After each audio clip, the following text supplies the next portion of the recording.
Hey guys, Trevor Kudgener today. We're back with quite a sad day, and that is the last main episode of Dorohedoro. It does say 6 OVAs listed, so I am curious to when they're going to be released because I will definitely watch them. As you know, I would say I have solidified now that this is my favourite anime of the season. This show is honestly potential god tier, especially if it gets to season 2. Which I did not expect when going into it. When I went into this, I expected some very wacky, random fun, and I got that to start off with. But then it developed into a fantastic story with a very strong cast of characters. And I've got to be honest, I just didn't expect that from the show. And it's one of the nice reasons I really love going into shows and knowing nothing about them, and just being surprised at how bloody good it is. Like, it's got a very strong cast, it's got a solid story. I think the art and animation are goddamn beautiful, especially the background work and just character designs are just amazing. I love how they make the character designs dead wacky by just adding masks. Like, a lot of the characters look pretty normal without the masks, and it's always a great joy to watch. I've enjoyed the story. I think the mystery is goddamn good, and it's ever unfolding. I really can't wait for season 2 already, honestly. I really wish this was 24 episodes. I think this would have been amazing. This is up there with my favourite works of Mappa. I think Banana Fish and Kids on the Slope, it's going to be now up there for me, with some of their top shows. I'm just amazed at how good this show's been, and I want to say thank you for everyone who supported this. You've all been amazing. I've loved reading your comments. I've not been spoiled once. You've all been just really kind. You seem to have such a passion for your manga readers, especially for the series. You have a lot of passion for it, and I really hope it's popular enough to gain a season 2. I just hope a lot of people weren't turned off by it because of it being CG, even though a lot of it's quite 2D. To be fair, it seems so anyway, especially towards the later half of the episodes. Yeah, hopefully you guys are going to enjoy this final reaction with me today, until we get the next season, or the OVAs if there is some. Just inform me, are the OVAs coming out for it? I do want to actually react to them. I don't normally react to OVAs, but I think I probably will for this show. Hopefully you guys enjoyed it. I'm looking forward to see how this ends. And yeah, it looks like it's the fight between Carmen and Nikaido. Well, I don't want to see them fight, to be fair, because I love them both. See, if this is Carmen, then it does mean that the guy and the crosses are 2 different people. See, this seems like Carmen. So maybe when I was saying, like, the cross-eyed person's a different person. Oh, they don't. Okay. So, because I've always been in the theory that they're different people. The headless man and everyone's different. So, if this is actually Carmen with the gas mask, but you know who's the guy with the cross, I'm curious to see what happens. Oh, if we get some answers now, I'm all happy. Yeah, he's got Carmen's sort of eyes.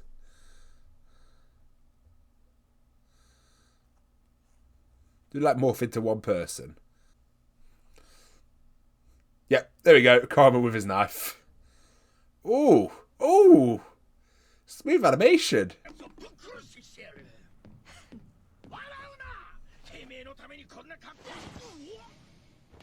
Whoa, oi.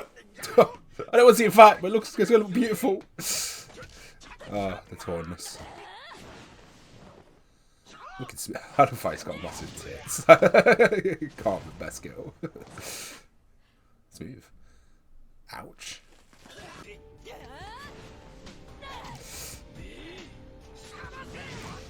Oof. God, the animation's so damn smooth. Just had to see him fight.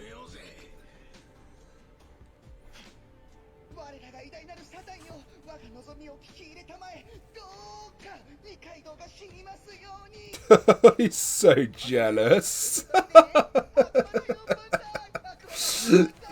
This guy. He really wants to be Hen's partner, doesn't he?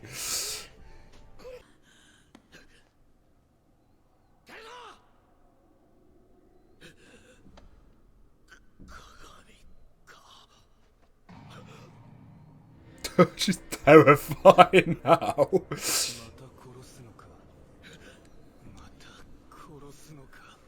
Who's this guy?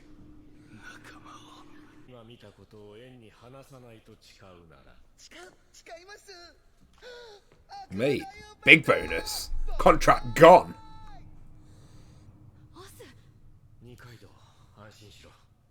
Boy, happy days. Oh, that's so good.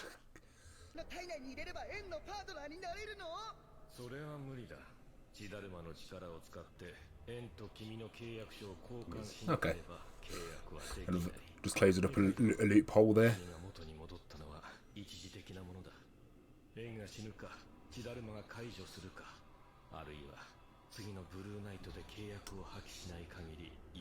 Oh, fuck's sake.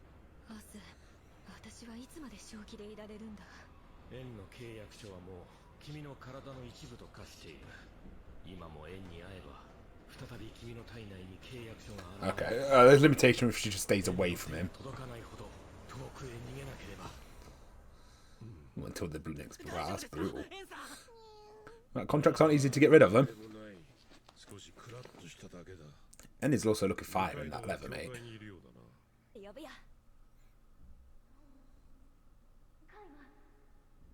See, if the Red Cross got something to do with it because they said there was experimenting with stuff, so... Why is he just fiddling with the fucking contract?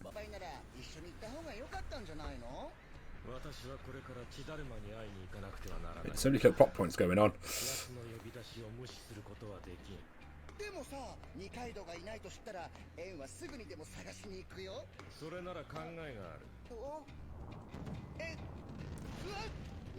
Whoa, my man got thickified.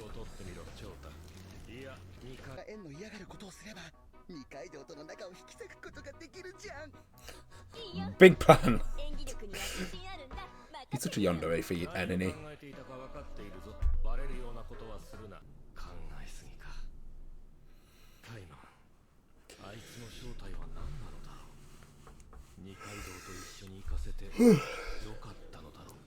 No, we can only figure out with time. Pinky promise.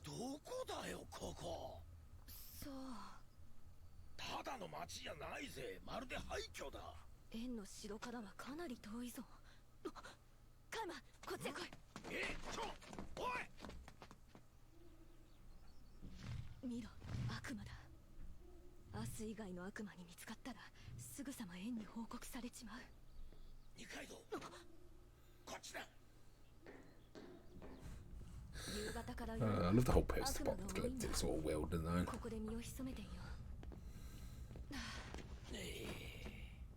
Now let's talk things through, guys.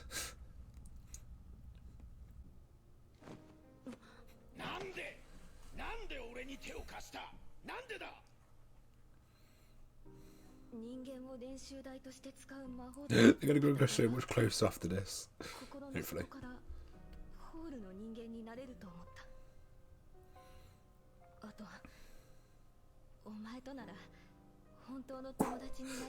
You are real friends. Oh, look at that little bush.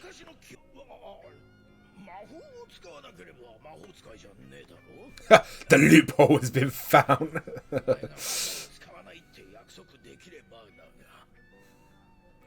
Oh, that's cute. Oh, the pinky promise is coming. That's cute. It's not going to answer too many questions, but it's given me a lot of... Petite Four. That would have made out of it there.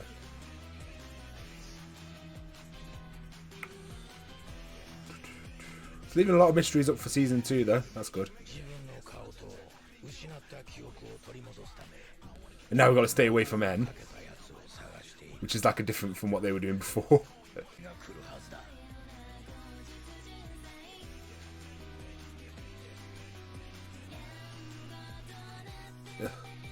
Now we've got the cross-eyed boys.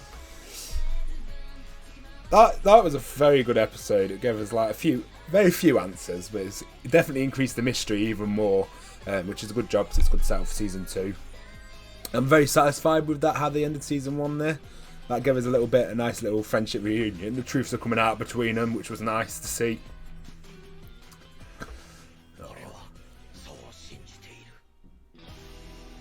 It's definitely going to be bloody interesting.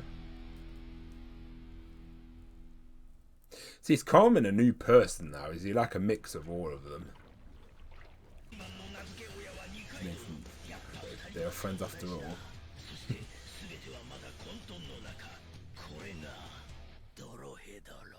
And I'm glad. That was very satisfying, to be fair. I'm very glad we got the friendship sorted. We got a bit of mystery. It looks like Kaiman. I don't see with Kaiman. So now we know he's got his name from Nikaido. So we know that wasn't original. We saw that bloke. I forgot his name from the start. With the gas mask. I'm guessing that's Kaiman's main personality. I don't know if Kaiman's sort of a mix of multiple people at this point. And they did mention stuff about the cross-eyeds being there was experimenting. So maybe they did something. And then we've got, I love how we set up now that En's going to be quite an annoyance because Nikaido can't go near En. She can't be seen by any devils until like the next contract meeting, was it? And then we've got to search for everyone who's done this and what's Ibis got to do with any of it because of her lizard like turning power. It's like they've put loads of plot points down, and it's one of those though. But I'm glad they didn't just put loads of like questions, and they've still given us like a bit of answers, but not too many. But it's like left a nice amount of mysteries for the next season. I really look forward to see where they're going to take this story. The story can get crazy, I can tell already. I know it's introduced the cross eyes who look like the Kotsky villains of this series coming into it. Overall, this series was a fantastic ride for these 12 episodes. I'm glad it wasn't episodic. I thought it was going to be episodic, maybe along with just being very random, maybe a bit get it a go, but no, it turned out to have a really good story arc. A fantastic cast of characters. Yeah, I'm looking forward to learning a lot more about the series, especially about like the devils, just other characters in the show, the cross-eyes, just more about Kaiman. He's such a cool main character because he's got a lot of mystery behind him. My favourite characters of the show were probably Shin, No, En, and then I'd say Carmen, Nikaido, and then we've got the rest of the cast. Yeah, that was just a really fun. I was really unexpectedly good show, a very good show. I want to, like I said, I appreciate everyone for watching these reactions. I've enjoyed doing it thoroughly. Sound design in the show was fantastic. I just really enjoyed the backgrounds and not an animation. Like I said, I got very used to the character models quite quick. I actually quite appreciate they put a mask on Carmen quite a lot, but even in this episode, he looked fine without it. So it's like either I just got used to it or it did improve quite a lot. To be fair, I think halfway through, every character model just looked better, and it looked a lot more. They were using a lot more 2D. So compared to the first episode, anyway. But then again, I guess that would have been the first episode had done, so they would have been experimenting quite a lot and getting used to it. Very good for some of it 3D because it didn't feel like because at the start it felt like a full 3D anime, but towards the end it started to feel like a lot more of a mix, and it blended in perfectly as well because sometimes a mix can look bad. Berserk movies, for example. So yeah, to see CG get better in anime is quite impressive. Like a lot more series are getting better and better with it, and it's about goddamn time because CG isn't a bad thing. A lot of people say CG is bad, but if you look at Disney movies or stuff like that, if Japan just can get to the level of using CG like a Disney movie or something like that, I think we're in, like I said, I still like my hand-drawn anime, and I hope they do stick with that sort of, obviously it's not hand-drawn, it's the hand-drawn style, if you know what I mean, because they use computers and everything now. It's not like a fucking Studio Ghibli film. But it looks like, one thing I like what CG adds to anime is they're a lot more smoother movement, a lot more movement in the background. So instead of, if you look at any anime in the 2000s, they were all very still images. A lot of time it was just like no characters moving in the background. One thing I really appreciated is characters moving in the background, just like characters doing stuff in the background instead of just standing there still frames while the characters move. And that's one of the biggest improvements that CG adds to anime for me. It just makes the world feel more immersive, especially when it's done right and blended in right. And hopefully, and with fight scenes and stuff, you see the fight scenes are a lot more smooth. Whereas like normally you only get really smooth fight scenes from quite high budget series, if you know what I mean. So it's like the fight scenes can look really good in CG, and I always like a mix of CG and 2D. Like Demon Slayer, CG looks really good when they're dodging stuff. So if there's projectiles coming at you, CG looks really good at dodging stuff, or if you're blocking stuff. So like I think Black Clover could use it because in Black Clover, where say loads of bullets are thrown at him, it just goes very fast 2D. It just looks stupid. Whereas if you use CG, like Demon Slayer did, you can see each individual slices. They slice up like projectiles coming at them and dodging stuff, and it looks really nice. Especially if you use the camera angles, right? That's the bonus of CG. Whereas 2D does that. So unless they purposely do every frame perfectly, it makes. I'm guessing doing it hand drawn, doing like what they do with 3D is quite hard. So yeah, it does make movement a lot smoother when it's done right. And I'm glad like shows like Beastars, this. Hopefully I heard Land of the Illustrious is pretty good, so it's like, yeah, and more shows are sort of integrating 3D, which should be the case, is just integrating it to make your fight scenes look a little bit better, as long as it looks seamlessly. Like I say, it can go very wrong, but CG is not a bad thing. It's just that the Japanese seem to be very behind on it, whereas they seem to be getting better with it now. And I think as time goes on, they could get to higher levels, especially as anime gets, say, another 20 years. I think CG could be, you won't even be able to notice, to be fair. And I do look forward to seeing what they're going to do with it. That's my opinion on it anyway. I know a lot of people hate CG and don't ever see the thing, but I think it's improved. It's improved quite a few anime experiences I've had. Other than that, guys, hopefully you enjoyed this reaction. If you did, leave a like, subscribe. I've enjoyed doing this show, and I hope to